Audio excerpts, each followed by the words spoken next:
अरे कैसी चिंता ना करो, बेटे का शरीर आग की तरह तप रहा है। हे भगवान मदद कर हमारी।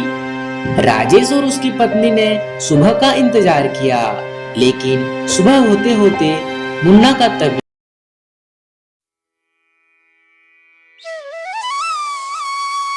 एक छोटे से गांव में राजेश नाम का एक गरीब मजदूर रहता था। राजेश की दुनिया बस 3 लोगों तक सीमित थी, उसकी पत्नी सीमा और उसका 8 साल का बेटा मुन्ना।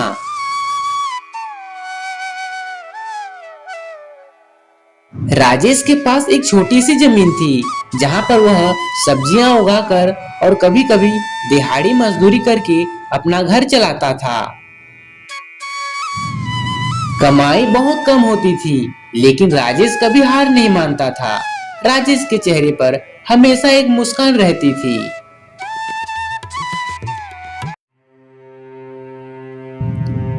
एक रात अचानक मुन्ना को तेज बुखार आया। उसका शरीर तप रहा था और वह बार बार करहा रहा था।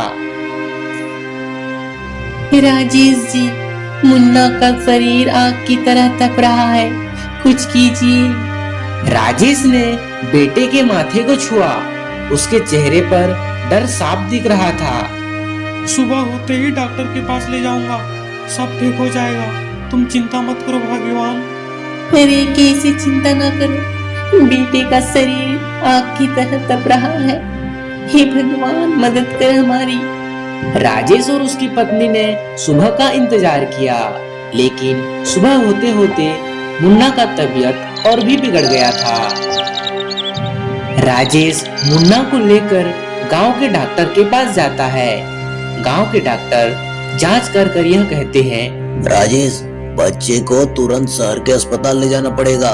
इसका इलाज यहाँ नहीं हो सकता। इलाज में कम से कम 20,000 रुपए लगेंगे। 20,000? डॉक्टर साहब, ये रकम तो बहुत बड़ी है। 20,000 राजेश के लिए आसमान छूने जैसी थी। यह सुनकर राजेश काफी चिंतित हो जाता है। राजेश और उसकी पत्नी मुन्ना को लेकर घर आ जाते हैं। 20,000 रुपए कहाँ से इंतजाम करेंगे जी? अब तो भगवान ही हमारी मदद कर सकता है। मुझे तो मेरे बेटे की चिंता होने लगी है। अरे भाग्यवान, तुम चिंता मत करो, हमारे बेटे को कुछ नहीं होगा। भगवान हमारी मदद जरूर करेगा, तुम चिंता मत करो। यह कहकर राजेश गांव के जमींदार के पास जाता है।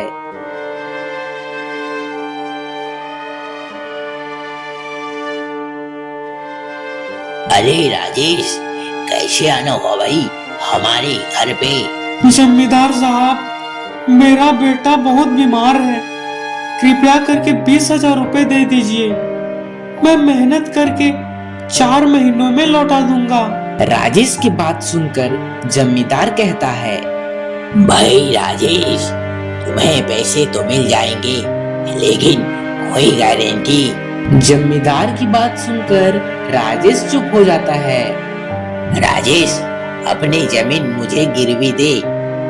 अगर तू 4 महीने के अंदर पैसे वापस देता है तो जमीन वापस ले जाना, नहीं तो जमीन मेरी हो जाएगी, या फिर मैं ब्याज दोगुना कर दूंगा, देख ले।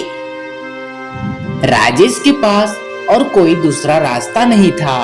उसने कांपते हुए हाथों से अंगूठा लगा दिया।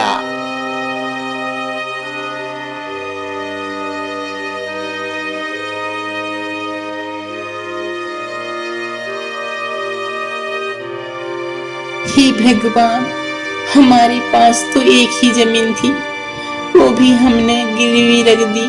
हे भगवान। जमीन की चिंता मत करो भाग्यवान, जमीन तो आ जाएगी, लेकिन मुन्ना को कुछ हो गया तो? हे भगवान। दोनों मुन्ना को लेकर शहर के अस्पताल पहुंचे। इलाज शुरू हुआ। कई दिनों के बाद मुन्ना के हालात में सुधार हुआ। एक दिन डॉक्टर ने मुस्कुराकर कहा, देखिए, मुन्ना पूरी तरह स्वस्थ हो गया है। कुछ दिनों में आप इसे अपने घर ले जा सकते हैं। यह सुनकर राजेश और उसकी पत्नी सीमा की आंखों में आंसू आ गए। राजेश और उसकी पत्नी मुन्ना को लेकर घर आ जाते हैं, लेकिन राजेश के चेहरे पर एक चिंता दिख रही थी। उसे यह चिंता सता रही थी कि वह अपनी जमीन को किस तरह वापस लाए। राजेश दिन रात मेहनत करने लगा। सुबह खेतों में मजदूरी करता, दोपहर में ईंट ढोने का काम करता और रात को गोदाम में काम करता था। उसका शरीर थक जाता था, लेकिन राजेश हार नहीं मानता था। कितना मेहनत करते हैं जी आप, थोड़ा आराम भी कर लीजिए, आपके शरीर को आराम दीजिए थोड़ा। अरे भाग्यवान, कैसे आराम करूं बताओ। जमींदार के पैसे लौटाने हैं, दिन बीतता जा रहा है और पैसे इकट्ठा ही नहीं हो रहे हैं। हे भगवान।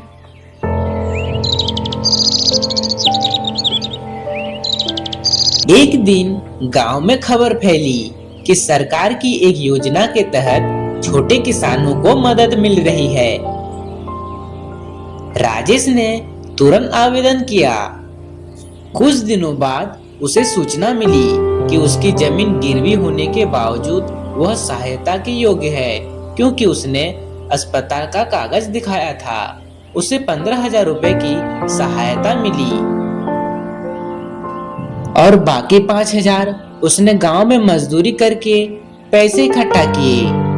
4 महीने पूरे होने के एक दिन पहले राजेश जमींदार के दरवाजे पर पहुंचा। जमींदार साहब, ये रहे आपके पूरे पैसे।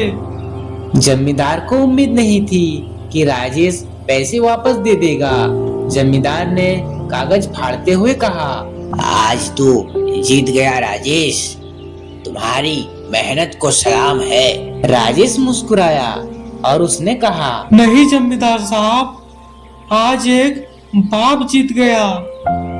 राजेश अपनी जमीन लेकर घर लौटा।